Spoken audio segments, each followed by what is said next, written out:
Oh non. Quoi? On a la présentation de JT à finir. C'est à ça que je pensais. Allez. Bravo. T'as fait un Au bon boulot. dodo? Bon, bref. Bonjour à tous, on se retrouve aujourd'hui pour un nouveau JT consacré à l'actualité mars-avril 2018. Au sommaire, ce mois-ci, Les concours Bookface au CDI, Beson contre le sexisme avec le film Supergirls sélectionné pour la finale à Paris et le concours du film de poche Filmou Chakod Daoulagad Braise. mais aussi des travaux de classe avec le festival photo L'Homme et la Mer, la rencontre des musiciens Outside Duo et l'exposition d'œuvres au collège de l'Artothèque. Bref, beaucoup de sujets. Et tout de suite, Dans la rubrique Vie du collège, au CDI, le concours Bookface, un sujet de Yanis, Cléo et Lohan. et la formation du club vidéo sur les droits d'auteur avec la réalisation d'un tuto de Tully. C'est qui lui? Bah c'est toi. Oh là là, je suis partie trop loin. Tu sais quoi, moi je vais piquer un petit roupillon.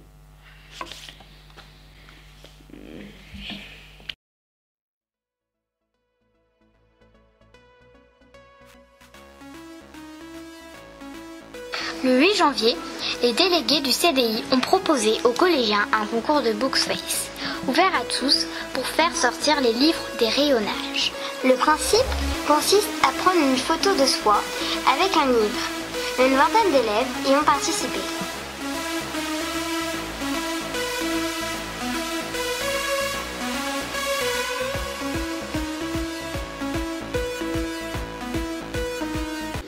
Voici les photos du concours Bookface qui ont été exposées dans le hall.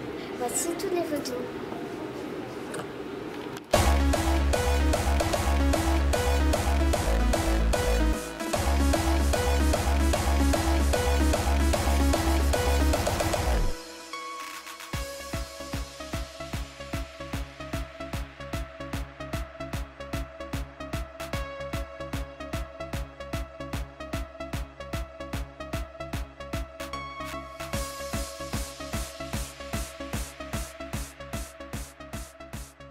Moi j'ai fait cette photo avec un livre, un roman. Je me suis mis de profil. C'est vrai, on a l'impression que c'est notre visage. En fait on dirait une photo de soi mais avec une autre photo. Je fais juste avec la main. On dirait vraiment que j'ai un vrai bandage à la main. Nous voici au CDI au moment de remettre les prix des Bookface. Les prix ont été remis par Monsieur Jacopin. La photo gagnante est faite par Amandine et Maëlle. La seconde et la dernière faite par Cléo et Lohan. Qu'est-ce que le Bookface, c'est une activité qui nous vient des bibliothécaires américains, qui a vu le jour il y a quelques années. Et au départ, ça se faisait avec des pochettes de disques pour faire la promotion des albums. Et ensuite, ça s'est fait dans les librairies et dans les bibliothèques. Voilà, donc le principe du Bookface, c'est de trouver la bonne couverture qui va pouvoir être mise dans un décor ou qui va pouvoir être le prolongement d'un corps. Pourquoi? Le Bookface, c'est amusant. Et puis ça permet de faire sortir les livres des rayonnages et de les mettre en valeur. Alors l'auteur, ça peut être juste une indication comme un petit C entouré avec deux lettres. C'est le cas là-bas. C entouré, c'est pas bon signe, ça veut dire copyright. Donc ça veut dire que c'est une image qui n'est pas libre de droit. Si on ne trouve pas, à ce moment-là, on peut évidemment réutiliser des mots-clés en rapport avec la photo. Et puis ici, on a un site où il y a beaucoup de photos qui ont été extraites. Je vais noter le nom du site. Allez voir si votre photo n'est pas dedans. Alors par exemple, qu'est-ce qu'elle nous dit cette image? Que le site c'est SoFoot. Montre. Le site c'est SoFoot. Ok. Et que la photo c'est Foot à papa. Donc pour savoir encore une fois sur Wikipédia si une image est copyright ou non, donc copyright ça veut dire qu'il y a des droits d'auteur. On va sur dans Wikipédia la photo qui nous intéresse Et dans les petites descriptions, il y a un petit C barré ou non. Si il est barré, ça veut dire qu'elle est libre de droit.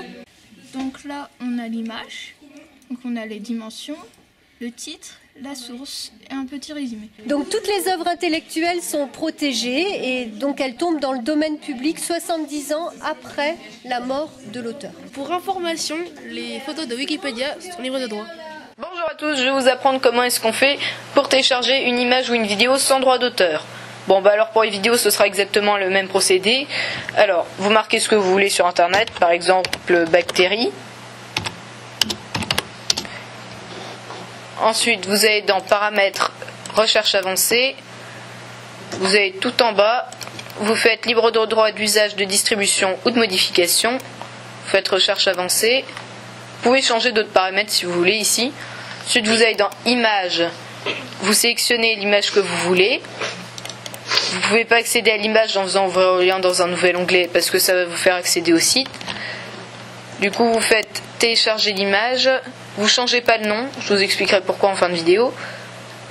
Alors vous enregistrez ça dans là où vous voulez, par exemple téléchargement.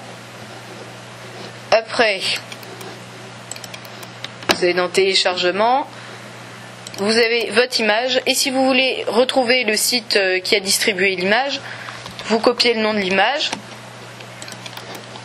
vous allez sur internet, vous copiez le nom de l'image sur la barre de recherche, vous allez dans images et puis vous obtiendrez la bonne image, ce qui vous permet d'accéder au site directement. Et par contre, ça marche pas à tous les coups. Si par exemple votre image elle s'appelait président, ça va pas forcément vous mettre l'image que vous voulez, mais ça va vous afficher des images de président. Donc des fois ça fonctionnera pas. C'est pourquoi il faut bien vérifier qu'il n'y a pas de droit d'auteur sur vos images. Et maintenant, dans la rubrique Vie du collège, en classe d'art plastique, les élèves de 5e réalisent un travail photo pour le festival du Guilvinec, L'Homme et la Mer, avec leurs professeurs Madame Meunier, Madame Marcaille et Monsieur Montfort, un sujet de Vincent, Joanne et Baptiste. En mars 2018, deux classes de 5e sont au Guilvinec avec leurs professeurs d'art plastique pour un travail de photo et d'images et de dessin. Ensuite, ils sont venus au collège vers 11h30. Depuis quelques années, le festival photo du Guilvinec, L'Homme et la Mer, se déroule dans toutes les rues et parcs du Guilvinec, dans le thème de la mer. Les classes de 5e 7 et 5e 2 participent à ce festival. Elles ont participé durablement et équitablement à ce festival. Toutes les photos ont été sélectionnées de sorte à ce qu'elles soient toutes différentes. Bonjour, je suis Vincent Asquette, 5e 2, avec notre professeur Madame Marcaille. On a participé au concours L'Homme et la Mer, qui consiste à faire des photos sur le thème de la mer. Et dans notre classe 5e 2, on a fait 100 photos et quelques. Donc c'est énorme et on en a choisi 49. Est-ce que tu peux me dire comment vous êtes passé de 100 photos à 50? Bah oui, en fait, il y avait beaucoup de photos qui se ressemblaient. Du coup, on en a gardé qu'une seule sur ces photos, la meilleure. Et c'est ça en fait le même système qu'on avait fait. Et les photos qui étaient floues, on les avait enlevées. Les photos qui étaient un peu inutiles, on les a enlevées. Inutile pourquoi? Inutile dans le sens qui montrait pas vraiment le thème de la mer.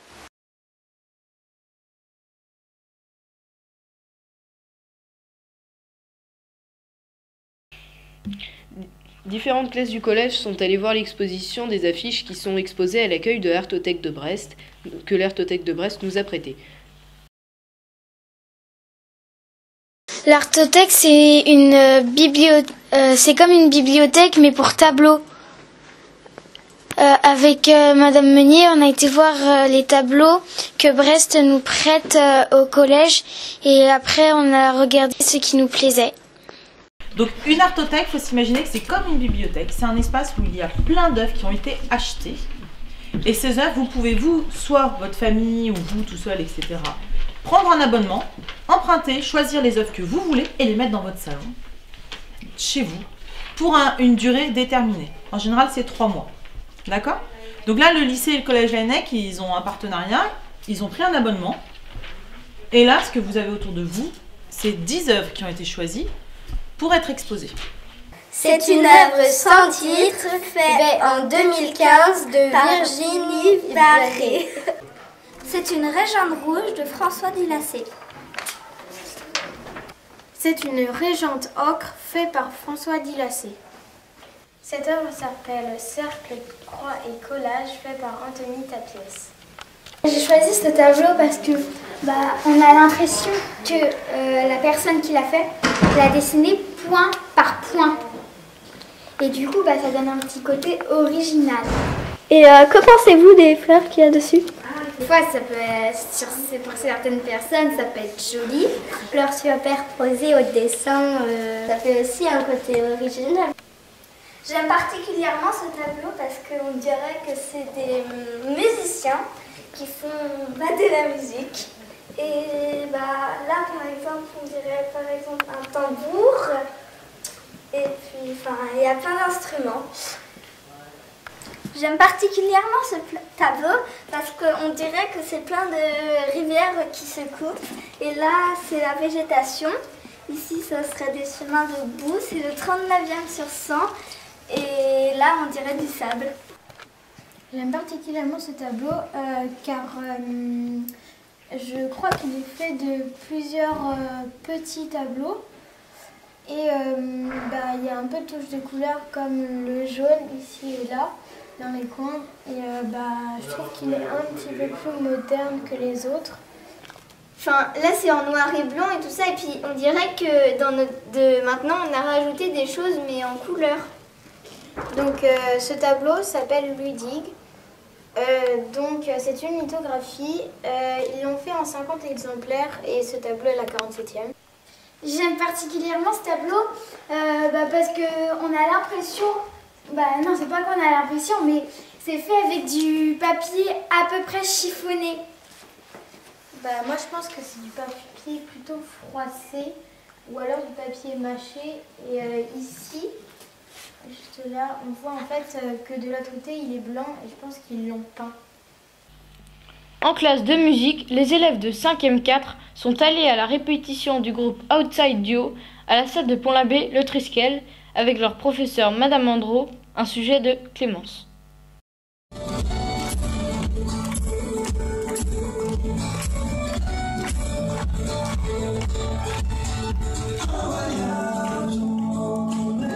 Le mardi 6 février, la classe de 5e 4 est allée au Triskel pour voir les répétitions du nouveau spectacle des Outside Duo.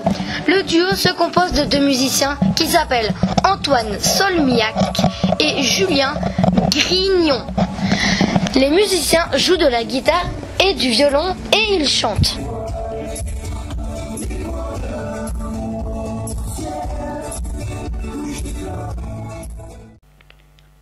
Et maintenant, en classe de breton, avec leur professeur Maxime Touzé, les élèves de 6e 5 ont réalisé un court-métrage, Braquage à la banque. Une interview et un extrait de film tout de suite.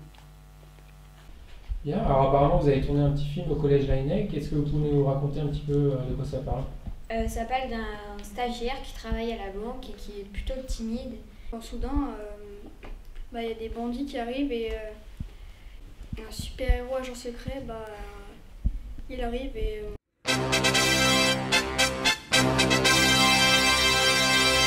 Et si vous voulez voir le film, c'est sur YouTube. C'était dans quel cadre exactement donc, vous avez fait ce petit film?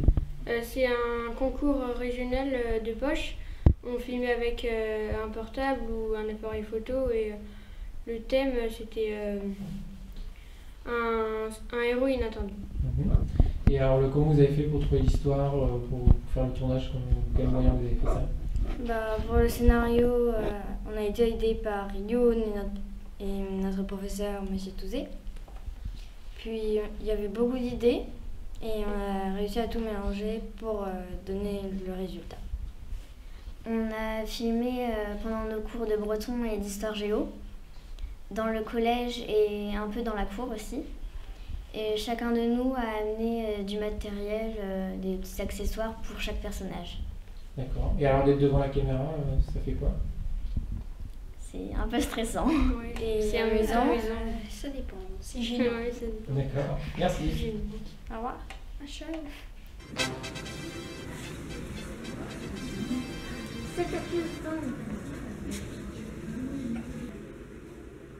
Toujours dans la rubrique concours, nous avons de nouveau participé au concours Besoin contre le sexisme. Le film Supergirls fait partie des 38 vidéos sélectionnées pour la finale à Paris. Tout de suite, le reportage Supergirls, un film sur la place des femmes dans la création des jeux vidéo. 3, 2, 1. Bonjour! Bonjour à toutes et à tous pour ce sujet sur les héroïnes. L'an passé, nous avons fait un sujet sur le sexisme dans les jeux vidéo avec l'avis de plusieurs élèves du collège. Voici un extrait. L'année dernière, nous avions fait un sujet qui parlait du pourcentage de filles et de garçons qui jouaient aux jeux vidéo et comment sont-ils représentés. Je jouais à un jeu où c'était deux personnages qu'on contrôlait différemment, où le garçon il était plus fort et tout, sauf que la fille elle était moins. Genre elle avait moins d'armes, moins de vitesse, elle se faisait avoir facilement. À la fin, nous vous demandions: et si on créait nos propres héros? Les filles, les garçons, à vos crayons, à vos tablettes graphiques. Cette année, nous vous avons alors demandé vos dessins de super-héros. Il y a même une classe qui a travaillé avec sa professeure d'art plastique. En voici quelques-uns, suivis du compte-rendu du travail d'art plastique. Alors qu'est-ce qu'on peut en dire? Moi je vous ai demandé, et j'ai mis au tableau, je suis un héros. Qu'est-ce que ça veut dire? Qu'est-ce que vous avez fait? C'est parce que des fois, dans les jeux vidéo, les filles elles sont représentées avec soit forcément des fois des robes et tout, comme si quand on était en pantalon, on n'était pas forcément féminine. Du coup, j'ai coupé en deux et j'ai fait un peu comme si c'était, je sais pas comment dire, mais un peu le côté super-héros et le côté normal. Sauf que dans les jeux vidéo, on peut... souvent, moi, dans les jeux vidéo, je vois des filles, elles sont en robe et tout pour montrer leur féminité, alors que, on peut très bien être en pantalon, quoi. Les héroïnes dans les films, elles sont en jean ou en jogging. Ouais. En survêt. Mais après, c'est des trucs moulants, donc on sait pas. Ah ouais, pourquoi c'est pas moulant? Pour qu'on voit leur forme, peut-être, je sais pas. Les garçons, non? Si aussi, pour qu'on voit leurs abdos des fois. Ah ouais. Genre Superman. Le deuxième de la deuxième ligne. Qu'est-ce qu'il a celui-là, le deuxième de la deuxième ligne? Il est tout bouboule. Il est tout bouboule. C'est un pot de Nutella qui a braqué une banque. Et il y a un héros, il doit empêcher le Nutella de braquer la banque. Il y a l'armée qui l'aide. Finalement, les dessins ne sont pas si stéréotypés. Des bouboules, des chats dormeurs, des pots de Nutella. Mais dans les jeux vidéo alors? Il y a récemment eu des changements dans un des jeux auxquels vous jouez, FIFA, où maintenant il y a des joueurs féminins. Ouais. Comment ils sont alors? Vous pouvez en parler ou pas? Ils ont un peu moins d'endurance que les garçons et un peu moins de frappe, quoi. Les gardiennes, c'est des vrais passoires. Tu peux faire des patins. Mario, par exemple, est un héros de jeux vidéo très connu, et pourtant il n'est pas vraiment stéréotypé. Un plombier italien rond du bidon salopette qui mange des champignons n'est pas vraiment dans les stéréotypes masculins, mais c'est quand on regarde sa quête, sauver la princesse Peach, que l'on voit des stéréotypes sexistes. Et oui, la princesse Peach, toujours en robe bombante, rose, une couronne, ne peut-elle pas se défendre elle-même? Ne peut-elle pas combattre? Et est-elle obligée de rester dans son château à ne rien faire? Résultat des courses, les dessins des enfants que nous avons interviewés ne sont pas très stéréotypés, et pourtant les jeux vidéo sont très stéréotypés. Comment l'expliquer? Pour le savoir, nous nous sommes intéressés à la création de jeux vidéo. Nous nous sommes alors tournés vers les entreprises de développement et de programmation des jeux vidéo. Nous avons alors pris contact avec l'une d'entre elles, et pas des moindres, Ubisoft. Nous avons ensuite obtenu une interview avec eux par Skype. La voici. Ouais, ok, bon. Enregistrement d'image, c'est quoi?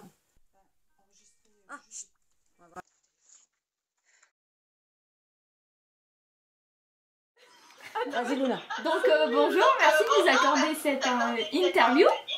Donc on a quelques questions à vous poser. On voit que dans la répartition homme-femme, il y a 80%, 20%.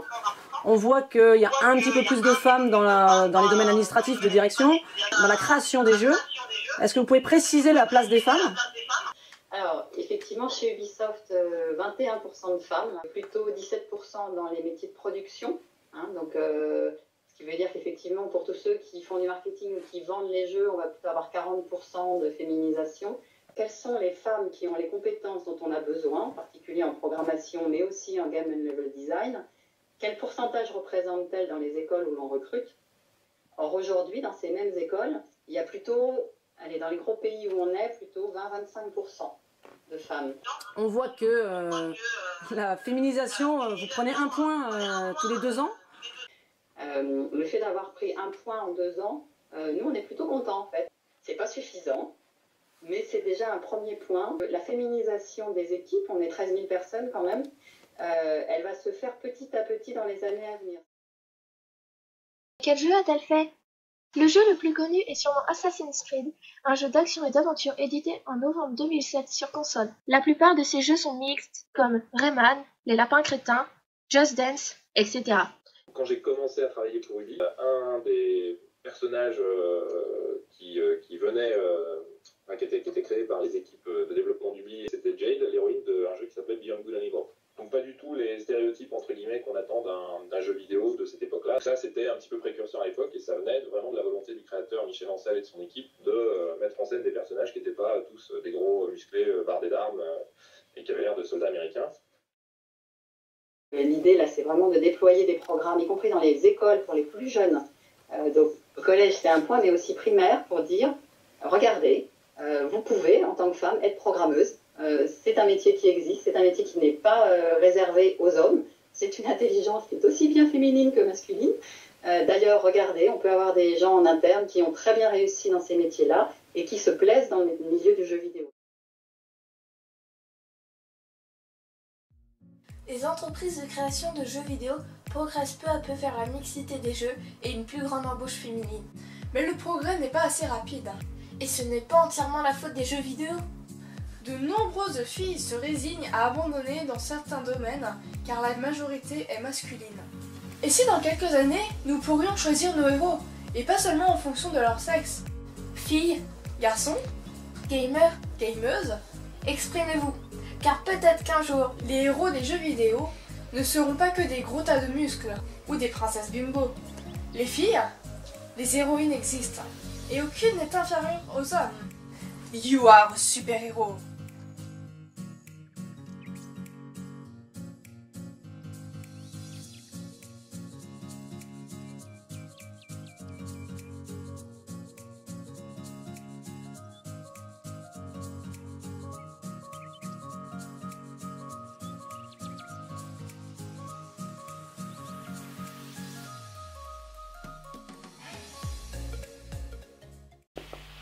Et pour finir, les brèves du collège. Le mois d'avril, c'est le printemps et l'équipe des 5e 5 s'active avec leur potager. En mars, le CDI a accueilli l'exposition Cartooning for Peace. Cartooning for Peace est un réseau international de dessinateurs de presse engagés qui combattent avec humour pour le respect des cultures et des libertés.